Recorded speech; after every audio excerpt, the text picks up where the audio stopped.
Yes, you absolutely can bulk slowly, and it's something that I've done with a lot of clients over the years, and I think it's perfectly feasible.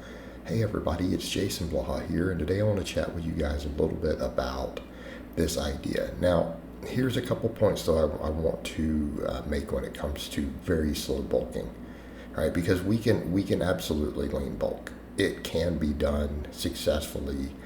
We've all observed it, those of us who've been coaches a long time, and it's been done in the lab. Okay, so let's not pretend it's not a real thing. All right, the issues with it is that it doesn't work for people who want to do competitive bodybuilding. Okay, we're talking about strength athletes, general population, people who compete in anything besides physique endeavors. And the reason is because those people have to get so lean that they're required to do true bulks and cuts, like in a large scale changes. Because in other words, if you cut down to contest level body fat, you need to get out of that as quickly as possible once your show is over, right? You can't stay there. So by default, they're going to have to put on a little bit of weight really quickly, and they're still going to have to do really serious cuts every time they want to get ready for one of those. Okay, and particularly if they're drug free, they can't stay at those low body fats. So setting that aside, we're talking about everyone else. All right, talking about everyone else. You absolutely can make lean gains. The downside is that people don't have the patience for it because they're like, well, how do I know I'm making gains if the scale is barely moving? Which again highlights the problem. Okay, the problem with lean gains is not that it doesn't work. The problem with lean gains is not that a person can't gain a positive change in muscle and even possibly lose a little fat in the same period. It's that it requires patience. And one of the biggest problems we have with people when it comes to their body, any sort of transformation, they don't want slow results. They want everything fast. So guys will be willing to gain 20 pounds of body fat if they can make the lifts go up faster. The progressive overload is going up every week. Okay?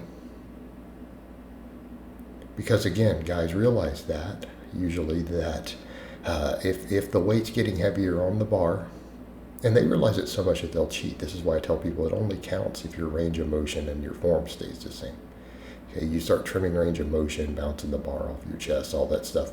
That doesn't count. That's not progressive overload. You're just cheating the weight up.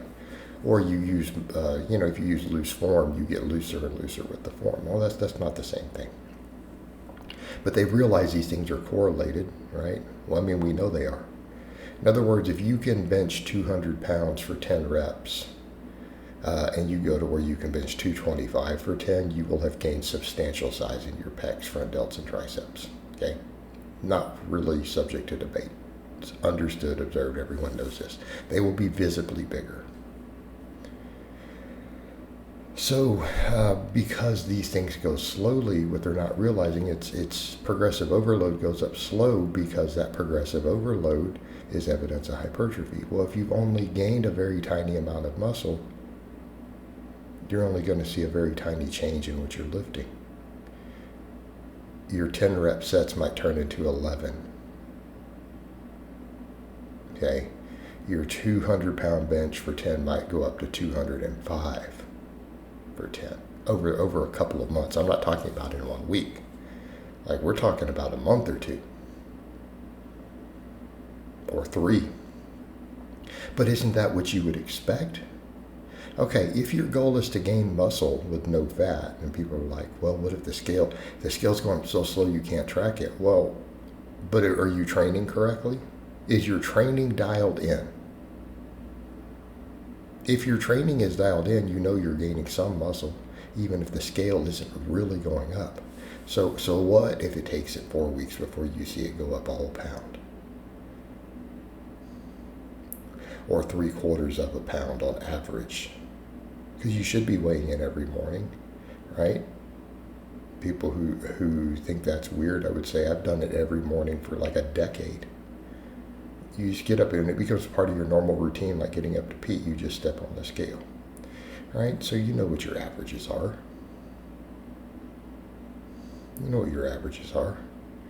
So if you've got that general upward trend, okay, if your training is good, then you know that you're gaining some muscle. So if the scale's barely moving, then you're either gaining muscle or losing fat or both. Does that make sense to people? How do I know I'm making progress? Well, is your training good? And if you don't know if your training is good, then you need to hire a coach. And so instead of that, so if you don't know how to tell these things, hire a coach. I offer these services. It's my primary source of income. So that would be my answer. When someone says, how do I know? Well, if you don't know enough about training to know if your training is good, then hire somebody. If not me, then someone else. There you go. There's your solution. You know, and then people say, well, I'm really serious about this, though. Well, then if you're serious, then hire a coach. Either you have spent 10,000 hours researching, if you're serious about something, and if you can't do the research, and you can hire someone who does that. That's how anything works in life. Okay? So back to the point, if your training is good, then why wouldn't you be gaining muscle?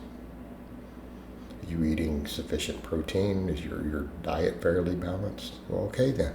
So the scale is sitting the same for 3 weeks. And then maybe it finally goes up a hair. Well, then you're lean bulking.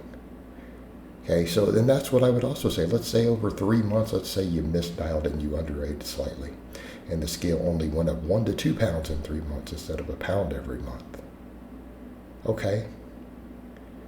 If your training is dialed in, then you know all of it's lean. Have you made progress? And the answer is yes. Then you've made progress. Then what's the problem? And this is where we run into issues because it's not rapid progress. People aren't understanding that it's progress. Okay, so what does that equal at the end of the year? So at the end of the year, if your training was dialed in the whole year and you only gained 5 pounds or 4 pounds, because you underate a little bit, and this is assuming you're not really advanced, obviously. Say you're an intermediate, well then you probably lost some fat. So if you only gained the 4 pounds of muscle, but you lost 2 pounds of fat, your body fat percentage went down a full percent, and you're still heavier. How is that not a win? People who don't grasp these things are not going to like me or my channel because we play the long game here. Everything is about what can I do over a year, 5 years, 10 years, 20 years. All right, guys, but that's really all I have to say on that today. I hope it's been informative, and I'll talk to you guys next time.